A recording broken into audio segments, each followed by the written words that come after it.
Bismillahirrahmanirrahim. In this video, I'll be showing you how to calculate the MR, which is a molecular mass, on the level that an O-level chemistry IGCSE student should know how to calculate, okay? First of all, keep in mind that the molecular mass, which is the MR, is the mass of the total number of atoms in a molecule, okay? A molecule is two or more atoms chemically bonded together, okay? Bonded to each other.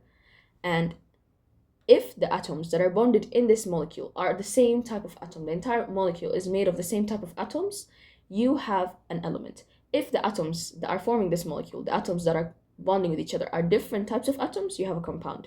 So if I were to label the different examples, the different molecules that I have right here, I would say that because here I have Cl, which is an element, two atoms of Cl to form this molecule, I have two atoms of the same kind. So this is an element. I have C and O. I have carbon and oxygen. I have two different types of atoms to form this compound. This is a compound. This is a compound. This is a compound. This is a compound. This is a compound. Only element that I'm using to calculate the MR here is Cl2. But if you have any molecule, you can find the MR for any molecule. Okay?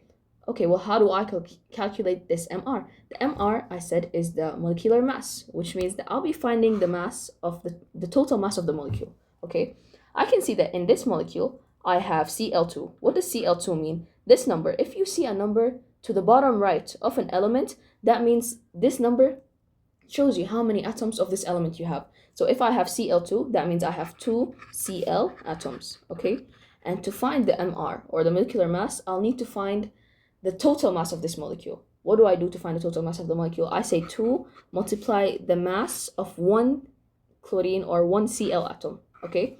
How do I find that out? You go to your periodic table and you'll see that Cl has two numbers that are related to it in its little box, right? You have 17 and 35.5.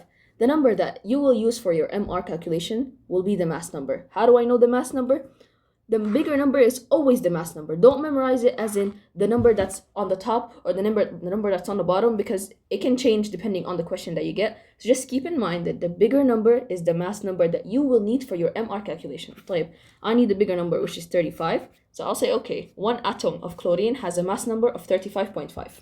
Okay, if I want to find the MR of a molecule that has two chlorine atoms, I'll say 35.5 multiply 2, and that's going to give you 71.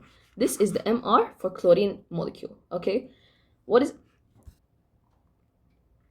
That's for the first molecule that I gave. And keep in mind that this is an element. It is not a compound because I have two types of the same atoms of the same kind, right?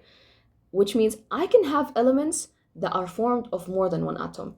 Elements that have two atoms per one molecule of this same element are called diatomic elements. Diatomic, which means they exist in as two atoms bonded together in one molecule. So I put red boxes in the periodic table parts that show you diatomic elements. All of group 7 and nitrogen and oxygen are diatomic elements. So you'll never find them outside, like in the wild or like in nature, present as one atom. If I tell you there's an oxygen molecule, I said oxygen is in the red box, which means the oxygen is diatomic. And if it's diatomic, that means per one molecule of oxygen, I have two atoms of oxygen, okay? If I said I have a molecule of iodine and iodine is diatomic, you'll say, oh, one molecule of iodine has two iodine atoms bonded together. Same for bromine, astatine, chlorine, fluorine, nitrogen. All of these are diatomic, so one molecule of any of these following elements has two atoms bonded together.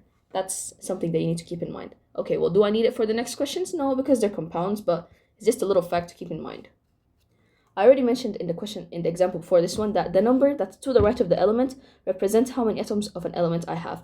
But if I don't have any number, like for example, I said that this is C, which means I have a carbon atom in this compound, and there's an O, which means I have the element oxygen, صح? If there is no number to the right of an element, that automatically makes you assume that you should automatically assume that there is one atom of this element. So if there is no number to the right of C, you say there is one carbon atom plus how many oxygen atoms do I have? Here they actually gave you a number, so you say plus 2 oxygen atoms. So to find the MR, I'll say 1 multiply the mass number of one carbon atom.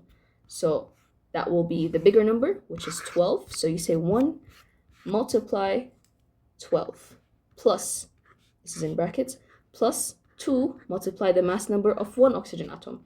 And the bigger number for oxygen is 16. It's not visible because I put the red box, but you'll see in your periodic table as 16. So 2 multiply 16, and that's going to give you 44, which is the MR of carbon dioxide.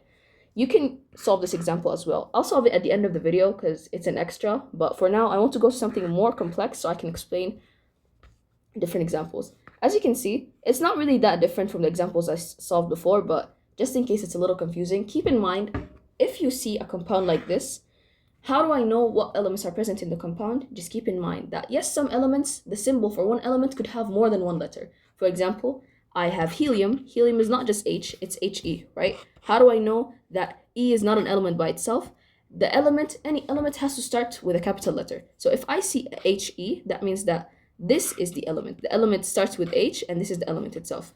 So right here, you go to this question, I see that there's capital A, and then small g, capital C, small r, capital O. The beginning of any capital indicates the beginning of an element. So for example, the beginning, there's a capital A right here, there's an element, okay? There's the beginning here, there's a capital C, and the beginning here, there's an O, which means I have 1, 2, and 3 elements. The 3 different elements that I have are Ag, Cr, and O. Like, how many atoms do I have for each element present in this compound? Well, if I look to the right, there are 2 Ag atoms, plus there is no number here, so 1 Cr atom, plus there's a number right here, so 4 oxygen atoms. And you use your periodic table to say 2 multiply the mass number of Ag plus 1 multiply the mass number of Cr plus 4 multiply the mass number of oxygen, which is 16. So if I look to the periodic table, I'll see that Ag, which is silver, has a mass number of 108. This is the bigger number, right? So use the bigger number, 108, and you say, okay, 2 multiply 108. For Cr, the mass number for Cr is 52, so you say 1 multiply 52, and then whatever answer you get is the answer, okay? This one right here is different from the ones I explained before. You can see that there's a bracket, right? So I'll just solve before the bracket, and then we'll go to the bracket. I see that I have Mg, capital M, small g, and then there's a bracket, which means that this by itself is an element, okay? And that's the only element we have other than the bracket. So I'll say, okay, I have the element magnesium. How many atoms of magnesium I have? Well, I have no number here, which means I have 1 magnesium atom, okay? Plus, I have OH, and then there's a bracket around the OH, and there's a 2. What does that mean? Just know that whatever number you find outside the bracket, this number, you multiply it with the number of atoms present for the elements in the bracket. So for example, if I have 1 oxygen atom, I'll multiply the 1 with the 2 outside. If I have 1 hydrogen atom, I'll multiply the hydrogen, the 1 with the 2 outside, which gives me 2 oxygen atoms and 2 hydrogen atoms. So I say I have 1 magnesium atom, 2 oxygen atoms plus 2 hydrogen atoms, and you do the same calculation here, but like for this question, okay?